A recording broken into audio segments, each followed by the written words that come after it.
Is a word of warning. This is of the extra integration techniques we're going to talk about. This is typically the most difficult version. So much so that if we look at like the inside cover or back cover of our textbook,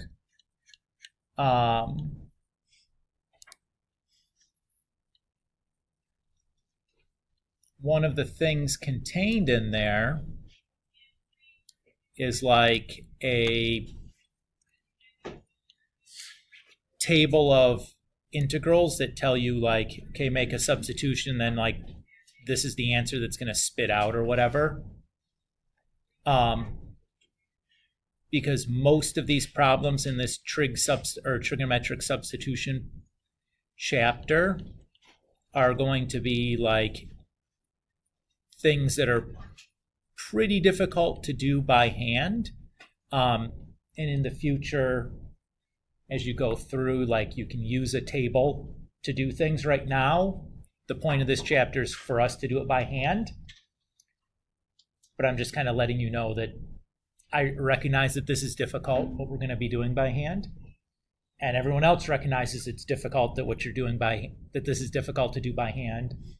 And in the future, and like once you've passed doing this, you probably wouldn't do it by hand, period. You would be using like a table of like an integral from a table that you would have looked up to do it quickly rather than grinding it out by hand. But I think it's important that we at least spend some time understanding like where this table of values would have come from, that this isn't like a bunch of magic, and that like if you needed to, you can do that we can do this on our own by hand, even if you didn't have the table. Like it's still doable. It's just a heck of a lot easier with the table.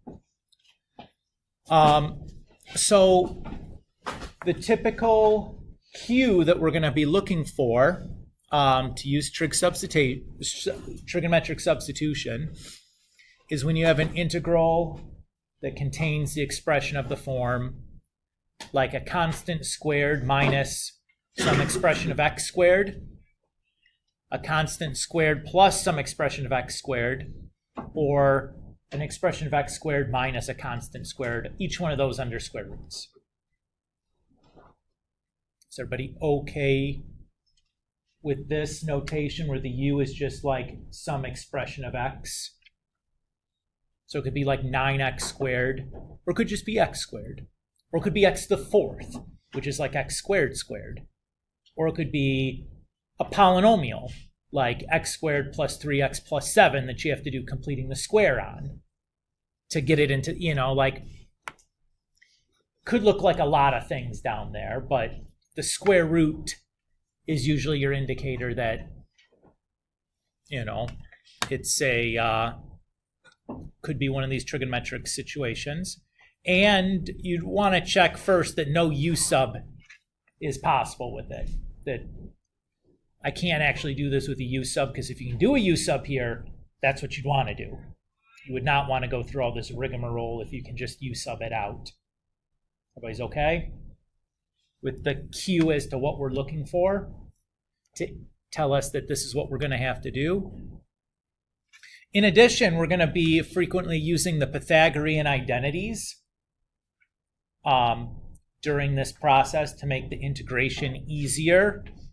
So, these are a list of the Pythagorean identities. We might use a rearrangement of one of these things. Like I might want to subtract the 1 over to the other side and say tan squared is secant squared minus 1 or something like that. Everybody's okay there? So I wrote those down again because we may need those. And we're going to be using these when making a clever like u substitution. So my example to kind of illustrate the idea of what we're going to be doing here is if I have the square root of a squared minus x squared, if I substitute in for x, a times sine x. So I've just dropped the a times sine x in for the x. Now if I square that, that's going to be a squared minus a squared times sine squared. So notice there's a greatest common factor of a that we can factor off, leaving me a 1 minus sine squared. And that I recognize is the same thing as cosine squared.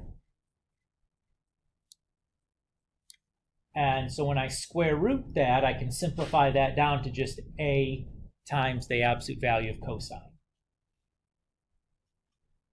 Does everybody feel okay with the substitution that we made? And we should recognize that this, especially if cosine is fixed to be positive somehow, is a massively simpler integral to do, right? We know how to do the antiderivative a times cosine. Everybody's okay with that?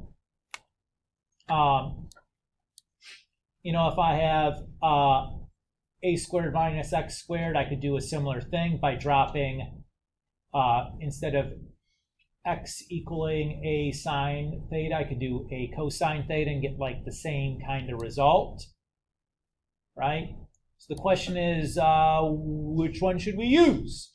Does it matter? Well, in practice, you'd want to do the first substitution rather than the second. It matters, absolutely. So the idea here is, so if we have an expression in this form, the substitution we're going to make is sine. If I have something in this form, we're going to use tangent. If I have something in this form, I'm going to use secant. Okay? So this table here tells us the substitution, and we're going to fix the substitution so that the function we're substituting in is 1 to 1. This will be important later when we go and resubstitute everything back in to get an answer in terms of x. So that's all we're doing, is we're just substituting so these things are on their fundamental domains. Everybody's okay with that? Like if I did sine inverse, the domain of sine inverse is, I'm sorry, the range of sine inverse is this, right? Because that guarantees us a 1-to-1 function. Everybody's okay there? All right, so, and then it tells us the identity that we would be using inside of, or after making that substitution. So let's look at a couple of examples. And again, some of these examples can involve a lot of like algebra, and that's fine. So let's start with the first one here. So the first thing I'm going to want to do is I'm going to want to look at, can I make a u substitution? The obvious u that you'd want to pick would be the stuff underneath the radical. When I take the derivative of that, though, I would have like a negative 2x dx, right? The problem is that I have more than that still left. Everybody agree? So the u substitution is not going to work there. Instead, I'm going to see, okay, if I have the square root of 9 minus x squared, which one of these three situations have I fallen into? Well, it's the first one, right, where we have a constant minus the function of x squared. Everybody's okay there? So our table says that we want to use, let x equal a sine theta. So what is my a in this situation? 3. Very good. How'd you get that? It's the square root of 9. Everybody's good with that? And we'd say where,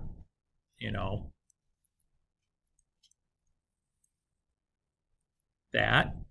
So if we do that, we're going to have 9 minus 3 sine theta squared, still all underneath the square root, over 3 sine theta squared. And then, oh, I don't want to do that. Sorry.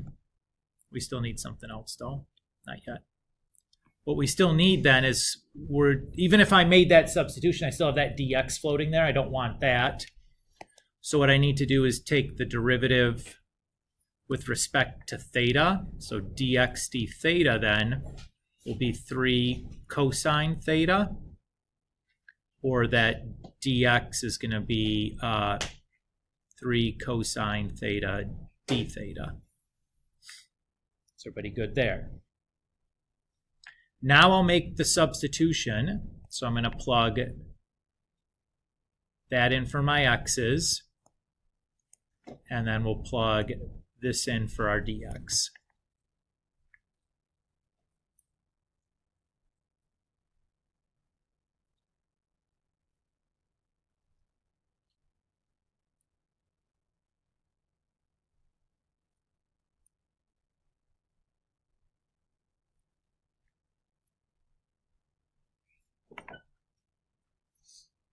Everybody feel okay with what I've done so far? Now it's time to do some algebra. So underneath the radical, 3 sine theta squared is going to be 9 sine squared theta. So I'm going to factor out that greatest common factor of 9.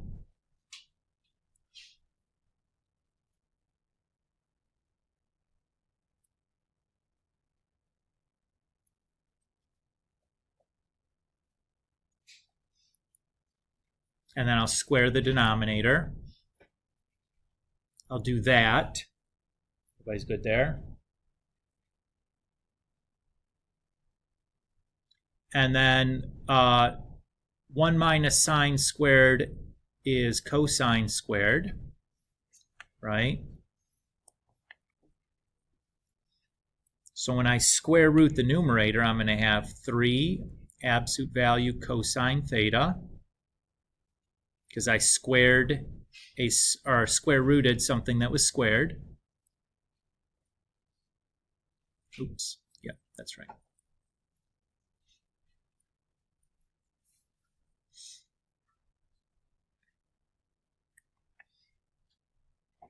And I still have my integral here. I haven't done any integration yet. I'm just doing some algebra right now. Everybody feels good to hear? Now, I want to deal with this absolute value. So if I recall, we fixed theta from there to there, right? Yes, sir. Still have to read the numerator. Square root of 9 is 3, right? So it is 3 cosine theta. Set? Yeah. Okay. What do I know about cosine from negative pi over 2 to positive pi over 2?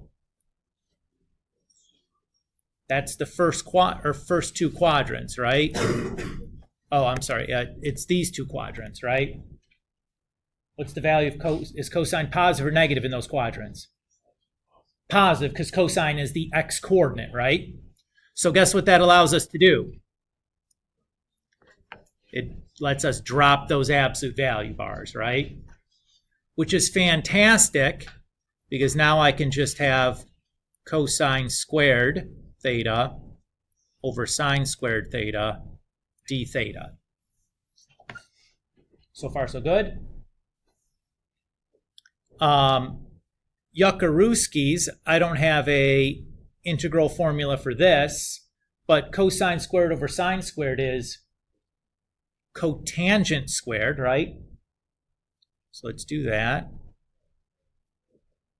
That's getting better. No fraction. I like that for integration. So I'll go look at my formulas for my antiderivative formulas for my trig stuff. I don't have cosine or cotangent squared as an antiderivative formula, but I do have cosecant squared.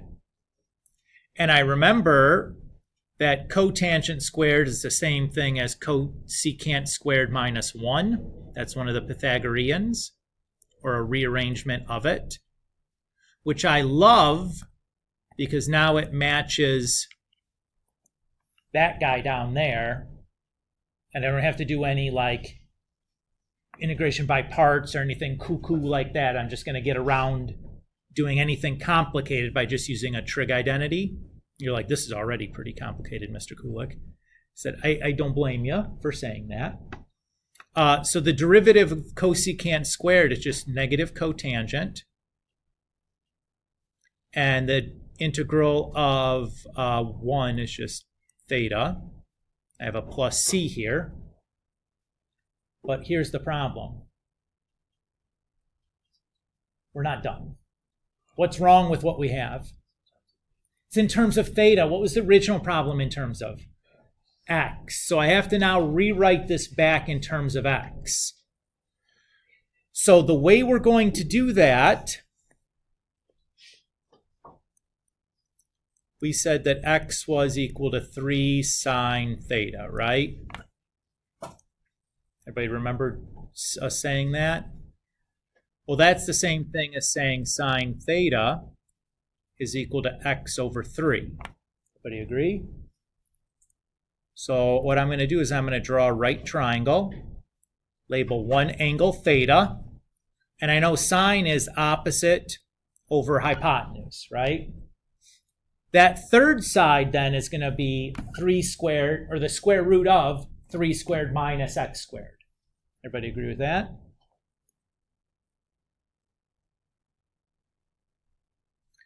So if I wanted to do negative cotangent theta, cotangent is adjacent over opposite, correct? So adjacent is 9 minus x squared, all square rooted, and the opposite is x. Oops, and I still have that negative sign out front. Everybody's okay there? Theta is, if I take this equation here, I can say theta is also sine inverse of x over 3. Everybody feel good with that?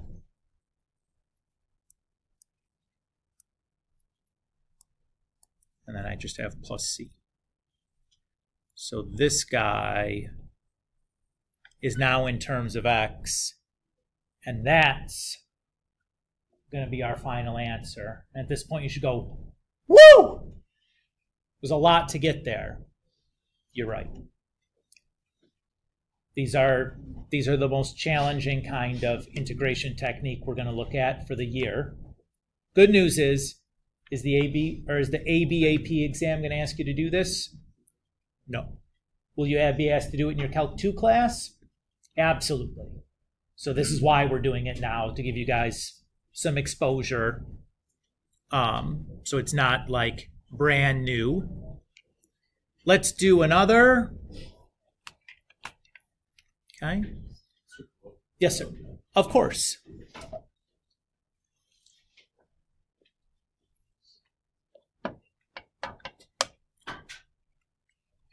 All right.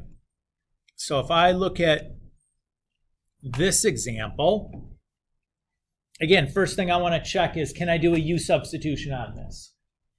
The thing I would pick for my u would be the x squared plus 4. If I take the derivative of that, though, I'm going to get 2x dx, and that's not going to work for a u substitution because I have an x squared in there. It's like too much. So what am I going to have to do then? Well, I'm going to have to go up to my table and look at which one of these fit the form of the square root of x squared plus 4. That's going to be this one. Everybody agree? Hopefully that's not hard to see. So our table says that we're going to make our substitution be x equals a tan x, or tan theta. What is a in this case? 2. And we're doing that again for that. What is the derivative of 2 tan x going to be? What's the derivative of tangent? Secant squared. Excellent. Thank you. So we can say dx then is equal to 2 secant squared theta d theta. Everybody on board? Let's make our substitutions. Again, we're going to like plug that in for x's and then like this guy in for dx.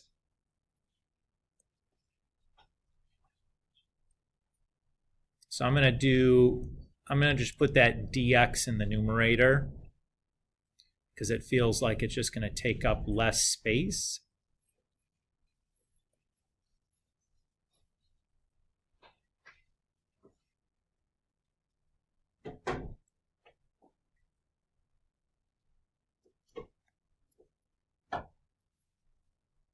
So far, so good.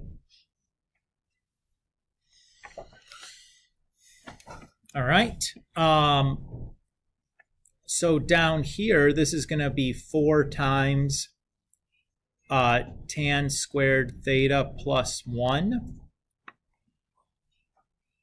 And tan squared theta plus 1 is the same thing as secant squared, I should say.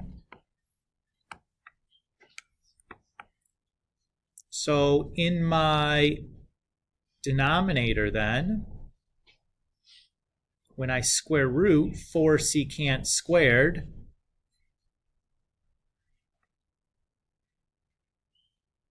I'm going to have 2 secant theta. And I know that, again, because of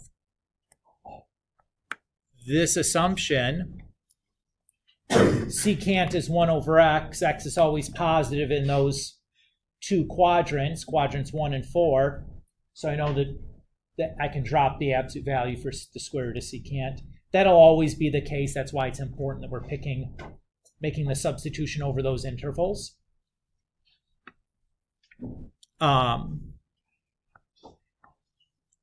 So we can do a little bit of reducey here. And I can reduce like one of those and one of those.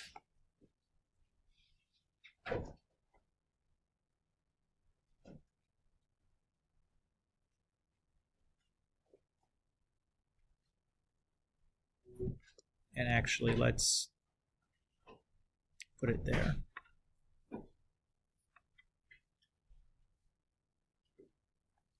So far, so good. Again, I look at secant theta over tangent squared theta, and that looks terrible to me. I'm hoping that I can do better than that. I'm going to try to use some trig rearrangements to make this maybe look like a little bit of an easier problem. So if I do that, that's like 1 over, secant is 1 over cosine. And tangent, 1 over tangent squared is like cotangent squared. And cotangent would be cosine, or cotangent squared would be cosine squared over sine squared. So I see, okay, well, like I can clean that off a little bit.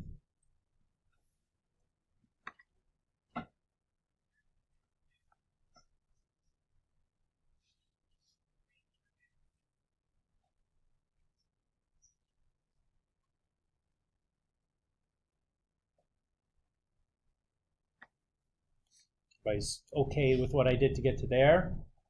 And you saw why I didn't want to try to do a u substitution there, because the derivative of secant is, like secant times tangent. The derivative of tangent squared is like, that's a chain rule, like that's a mess. But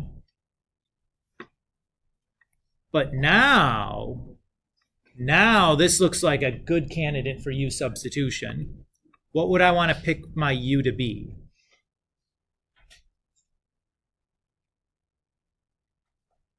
The one with the bigger exponent, and the one in the denominator. So the derivative of sine squared is going to be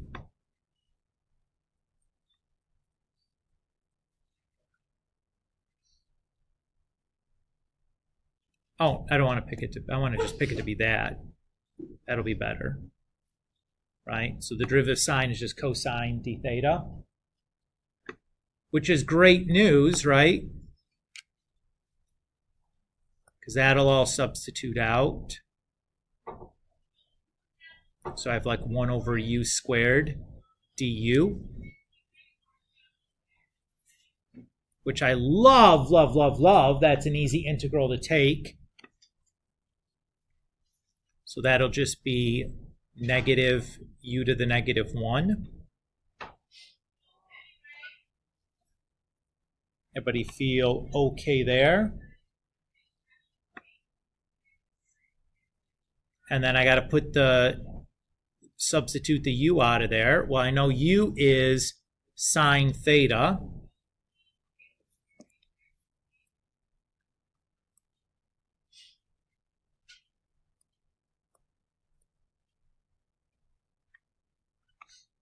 So far, so good. And maybe I'll just write that as negative 1/4, like cosecant theta. I guess I prefer that over 1 over sine. Everybody's okay there? And then I know that in the beginning, I had x equals 2 tan theta.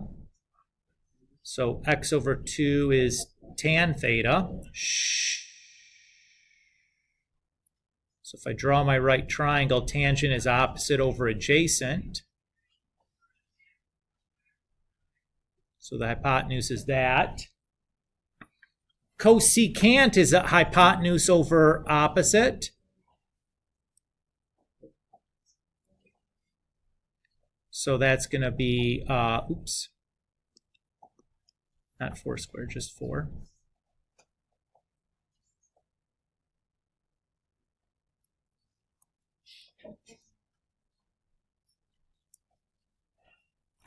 And so there we go.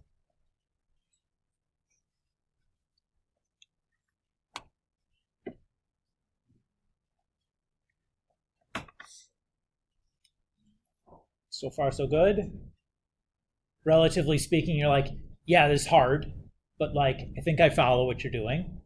You know, like, until you get in and like dig in and start trying these, you know, like it's hard to tell like how well you understand it or not. You're watching me, it's like, well, everything you're saying looks good. And you say that you're going to do something, and like I see why you would want to do that, I guess. Me coming up with what to do on my own may be a different story, but until I kind of dig in and do some, it's hard to really tell how intuitive or not some of those things are. Let's look at another one. Now this looks quite similar to the previous problem, but there's an important difference here. What do you notice on this one?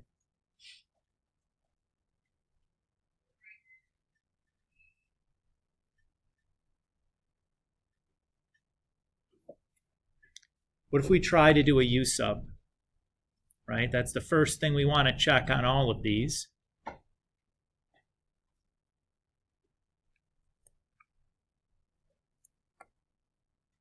This is u subbable. I do not want to go through all the hassle of doing a trig substitution if I can just u sub it. So I'll just say like du over 2 is equal to x dx.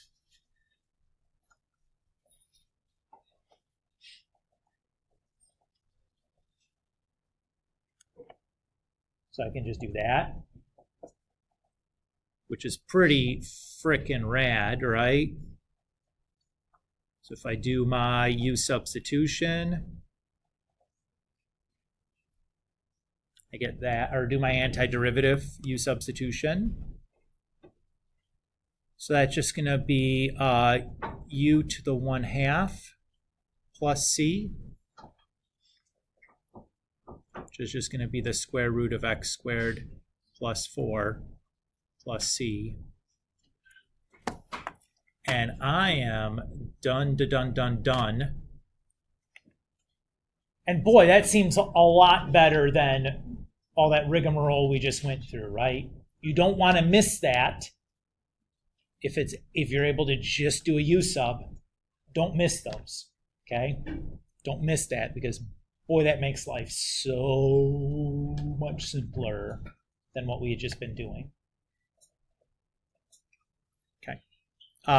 We'll do one more nasty example here, and that'll be good for today, I think. So if I look at this guy, again, the first thing I'd want to do is check to see if I can do a U substitution. And clearly I can't, right? Because if I pick the denominator, or that 3 minus 2x minus x squared, if I pick that as my u, and I take the derivative of it, I'm going to get 2 minus 2x. There's no way to get rid of that, the 2, just that constant term 2, to drop it in for the dx there. So like, I'm kind of stuck. But the problem is that doesn't really resemble any of my forms up here, right? What form am I in?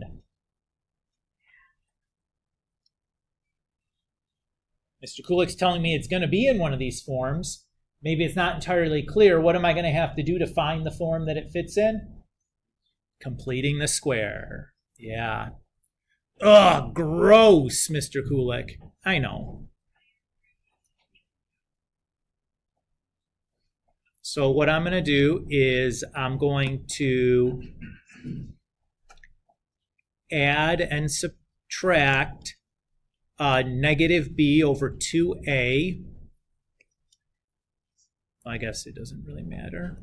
Squared.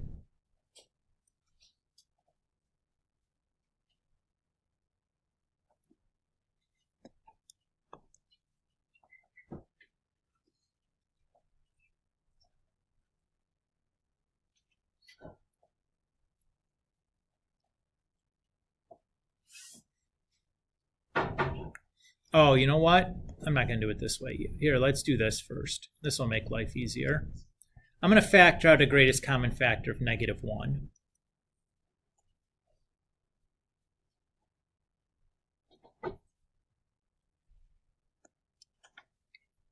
And then we're going to do the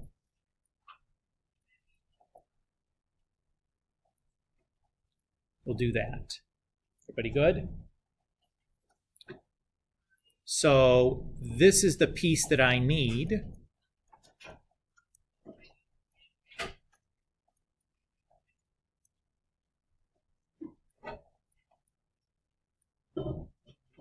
So I'm going to go ahead and kick these guys out by kind of distributing the negative 1 through to them.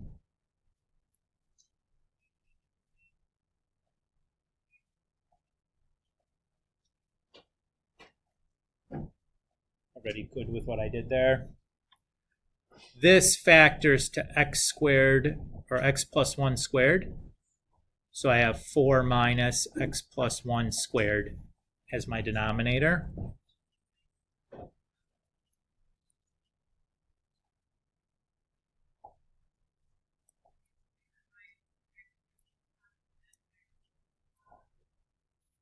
So now if I look at this, and I go up to my situations, looks like this one again, right?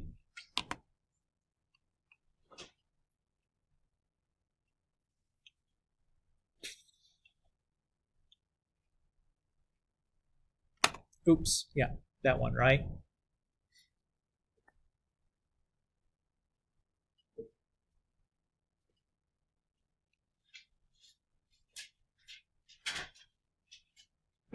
So we're going to start by making a U substitution.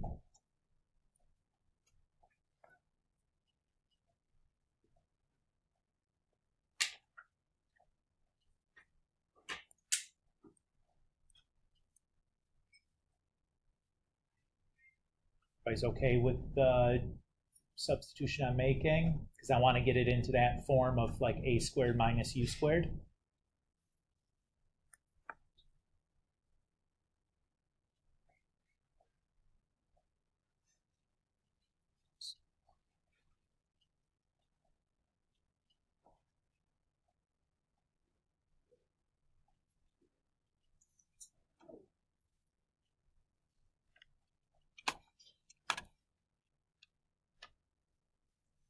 Okay. And then I'm going to say, okay, well, u is going to have to equal then 2 sine theta, or again, theta is between negative pi over 2 and positive pi over 2.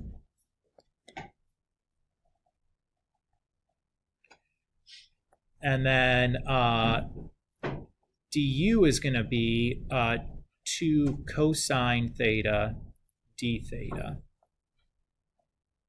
Everybody good with the substitutions I'm about to make? So it's another layer of substitutioning happening here.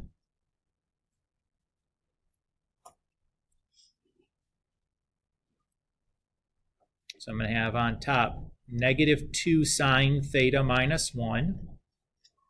This is going to be 4 times 1 minus sine squared theta. So that's just going to turn into 2 cosine theta on bottom. And then we have 2 cosine theta d theta there.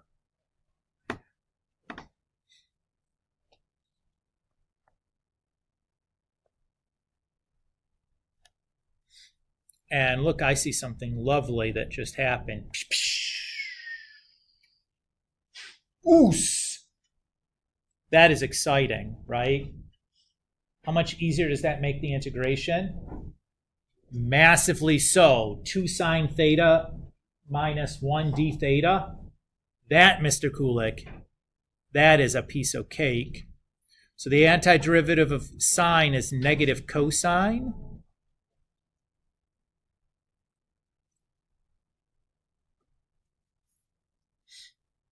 So I have that. Everybody feel good there?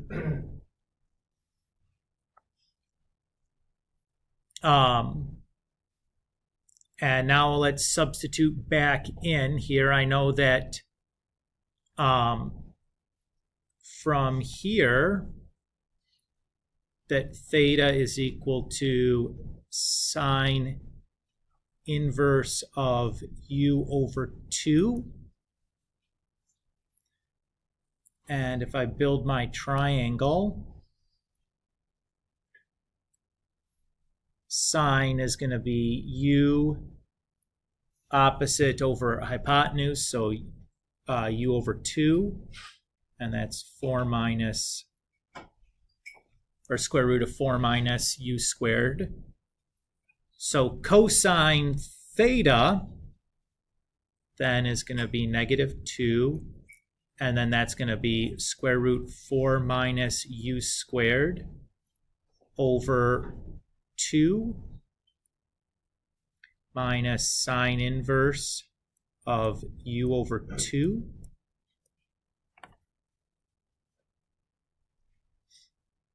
And those guys cancel each other out. And then I remember that, okay, I'm almost out. Not quite yet, though. I remember that I said u was going to equal x minus 1. So that means I'm going to have minus square root 4 minus x minus 1 squared minus sine inverse x minus 1 over 2 plus c. And that'll do it. If you wanted to, you could FOIL this thing out and combine it. And that's just going to be the original thing that was under the radical. You could write it that way also if you want to, but you don't have to. Yikes, Mr. Kulik. This was a doozy of a section. So the assignment here is just 5 to 19 odds. I signed only the odds so you can check things.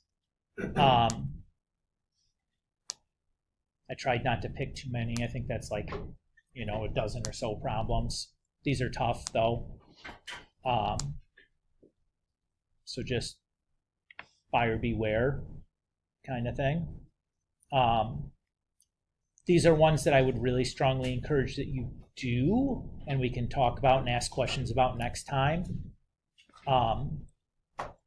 So I'd really strongly encourage you guys to do so.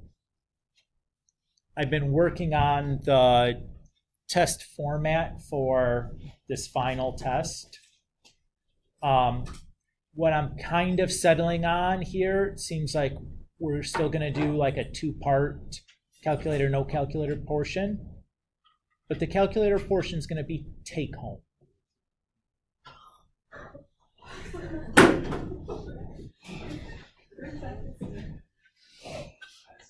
Guess what the kind of stuff is going to be on the calculator portion?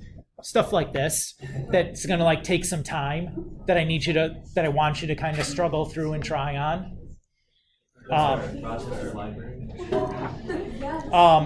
And to be honest with you, I'm not opposed to like having that take home portion with a group.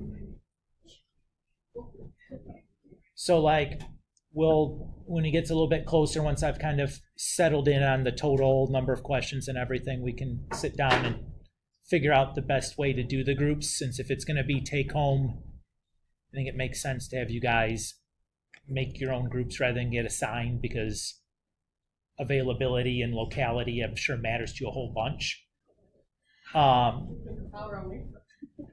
But ideally, this would be something where like we would do this on like the Thursday or Friday, give you the take home section for the weekend, come back so you have some time.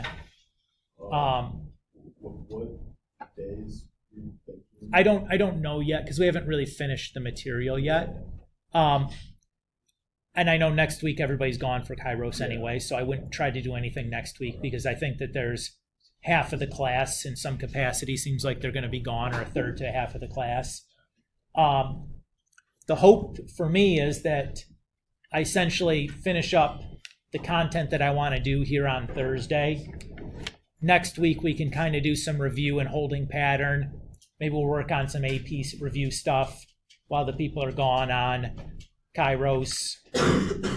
Do some targeted test review stuff, and then we'll maybe have the test that week. You guys come back. Does that seem like a decent plan here, folks? Okay. I don't want to, and the format seems fair for the test? Absolutely. Okay. So right now it seems like the Chapter 9 stuff will be the in-class piece, and these Chapter 7 things will be in the take-home portion. Sound good? Okay. As the Chapter 7 stuff, I think, is massively harder than the Chapter 9 stuff was. Okay. Everybody feel pretty happy? Feels pretty fair? Okay. Yeah, I just, like, I'm sitting here doing these things, getting ready for you. I'm like, I can't ask you to do this on a test unless this is like the barest bones, simplest thing possible. Makes more sense to just like ask you to do this in an untimed setting, or where time isn't a huge factor. We'll talk about like the other expectations for like the take-home piece when it gets a little bit closer, but there will be some strings attached about like what kind of resources are acceptable or not, and that kind of thing. But we'll deal with that when it gets a little bit closer. Everybody's cool? Okay. All right. I am done. We have like 10 minutes or whatever till I think we're done in here, so you guys can relax and just gossip or whatnots.